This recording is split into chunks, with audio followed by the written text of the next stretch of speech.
अगर मैं आपसे कहूँ कि सिर्फ 30 दिन में आप इंग्लिश बोलना सीख सकते हो, वो भी बिना किसी ग्रामर की किताब को उठाए। आपको पता है प्रॉब्लम ये नहीं है कि आपको इंग्लिश नहीं आती है, प्रॉब्लम ये है कि आपने इंग्लिश बोलने की कभी प्रैक्टिस ही नहीं की है। और इसीलिए आज मैं आपको इंग्लिश सीखने का एक ऐसा सॉलिड तरीका बताने वाली हूँ जो आपके फ्लो को बहुत ज़्यादा इम्प्रूव कर देगा। आपने बहुत बार कोशिश की होगी, इंग्लिश ग्रामर की बुक खरीदी होगी, यूट्यूब के न जाने कितने वीडियोस देखे होंगे, लेकिन जब बोलने का समय आया तो वर्ड्स ही नहीं निकले, कॉन्फिडेंस डाउन हो गया। देखो, इंग्लिश सीखने के दो तरीके हैं। पहला तो स्ट्रक्चर्ड तरीका जो हर कोई जानता है, ग्रामर पढ़ना, वोकेबलरी याद करना, ट्रांसलेट करना, ये काम करता है, लेकिन इसमें समय लगता है और इसके लिए कंसिस्टेंसी भी चाहिए। और दूसरा तरीका वो जो मैं आपको बताने वाली हूँ, ये इतना सॉलिड है कि सिर्फ 1 महीने में आपको असर दिखने लगेगा। तो शुरू करते हैं। देखो, 90% से ज़्यादा स्टूडेंट इंग्लिश सिर्फ इसलिए सीखना चाहते हैं ताकि वो कॉन्फिडेंटली बात कर सकें। जब 4 लोग उनके सामने आए तो वो बिना किसी हेजिटेशन के अपनी पूरी बात रख पाएँ, वो भी इंग्लिश में, है ना। इंग्लिश आज के टाइम में इतनी ज़्यादा ज़रूरी है कि अगर आप कहीं इंटरव्यू देने जा रहे हो, आप कहीं स्कूल में एडमिशन ले रहे हो, कॉलेज में ले रहे हो, कहीं नए फ्रेंड्स बना रहे हो, तो आपको इंग्लिश आना बहुत ज़्यादा ज़रूरी है। वरना वो लोग सोचते हैं कि आपको कुछ आता ही नहीं है। इंग्लिश इतनी ज़्यादा ज़रूरी होगी, वो भी इंडिया में आज के समय पे, ठीक। तो ज़रूरी है तो सीखना भी है ना। तो सीखना है तो सीखने का तरीका बहुत ज़्यादा ज़रूरी है, क्योंकि इंग्लिश ऐसी चीज़ है ना जिसको स्कूल में हम बचपन से पढ़ते आ रहे हैं, फिर क्यों नहीं सीख पाए? क्योंकि इंग्लिश सिर्फ पढ़ने से नहीं आती है, इंग्लिश प्रैक्टिस से आती है। आपने देखा होगा जो लोग जिनके घर में ऐसा माहौल होता है कि इंग्लिश में अच्छे से बात की जाती है, उन लोगों की इंग्लिश बहुत अच्छी होती है।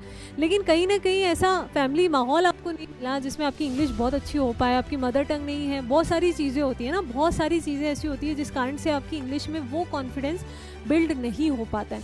तो आखिर कैसे वो कॉन्फिडेंस बिल्ड किया जाए, वो भी सिर्फ 30 दिन में, क्योंकि हमारे पास इतना समय नहीं है कि हम कहीं महीने दे सकें, है ना। जल्दी से सीख के हमें आगे बढ़ना है।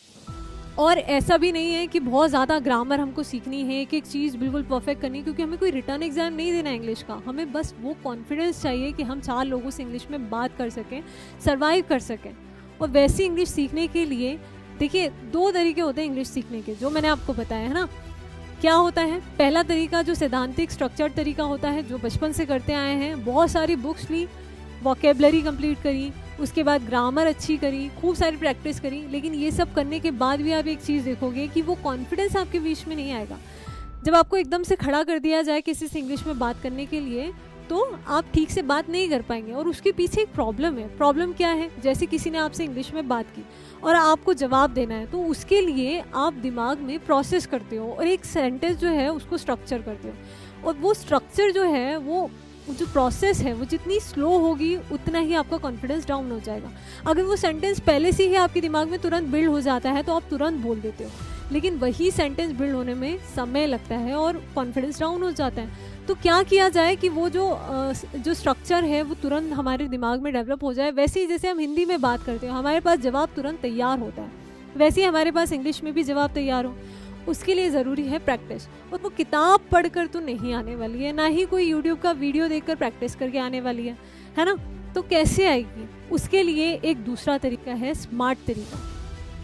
अब देखिए क्या किया जाए, या तो कोई एक ऐसा दोस्त या कोई भाई बहन या किसी को ऐसा पकड़ा जाए जिससे रोज़ाना इंग्लिश में बात की जाए। लेकिन उसमें भी एक प्रॉब्लम आती है। पहली, कंसिस्टेंसी नहीं रहती है। दूसरी, कभी कभी वो इंसान हमें जज कर लेता है कि क्या यार, तुझे इतना सा भी सेंटेंस नहीं आता है। तो वो हमें जज करता है और फिर हमारा कॉन्फिडेंस डाउन हो जाता है। तो क्यों ना हम कोई ऐसी चीज़ ढूंढें जो हमें जज नहीं करती हो, जो हमें हर बात पे करेक्ट करती हो, और हर रोज़ हमारी और ज़्यादा इच्छा हो उस चीज़ को करने की, और हमारी इंग्लिश इम्प्रूव होती चली जाए। तो ऐसी चीज़ क्या हो सकती है?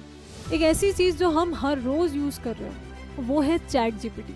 चैट जीपीटी आज के समय पे एक ऐसी नेसेसिटी बन गई है कि हम हर रोज़ इसका उपयोग करते हैं, रोज़ यूज़ कर रहे हैं, रोज़ बात कर रहे हैं। तो क्यों ना वो बात इंग्लिश में की जाए, और चैट जीपीटी को पहले से इंस्ट्रक्शन दे दिए जाएं कि मैं अपनी इंग्लिश इम्प्रूव करने के लिए बात कर रहा हूँ और मुझे हर एक मिस्टेक पे करेक्शन करके दो।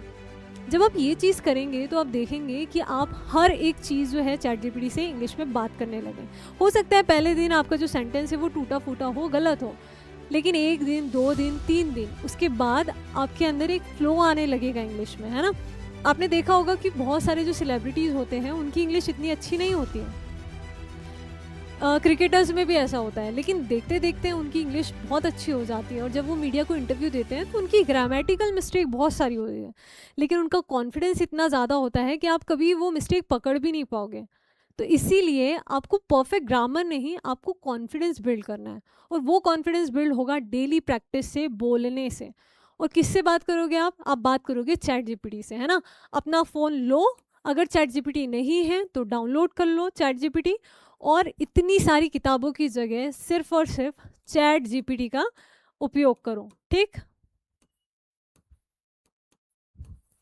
अब जब आप चैट जीपीटी से बात करने लगोगे तो होगा क्या कि ये जो रैट रेस है ना, ये भागने वाली जो दौड़ चल रही है, जिसमें इंग्लिश सीखना है एक बर्डन की तरह आपके दिमाग पे थोपी जा रही है, उससे आप बाहर निकलोगे। आपके पास एक स्मार्ट तरीका आपको मिल गया।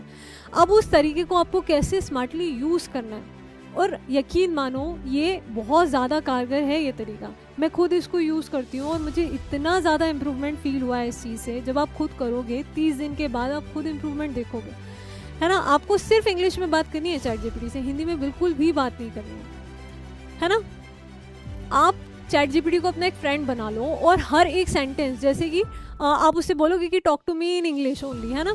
आपने चैट जीपीटी से बोला और उसके बाद वो आपसे सिर्फ और सिर्फ इंग्लिश में बात करेगी, साथ ही साथ आपको करेक्ट भी करेगी आपकी मिस्टेक्स के लिए, है ना। आपने जो भी रोज़मर्रा के जो भी आपके जो सेंटेंस हैं आप इंग्लिश में बात करोगे, उसके बाद आप उससे सजेशन मांगोगे, या फिर आप कोई क्वेश्चन आपके मन में आता है तो वो भी आप इंग्लिश में करोगे, ठीक।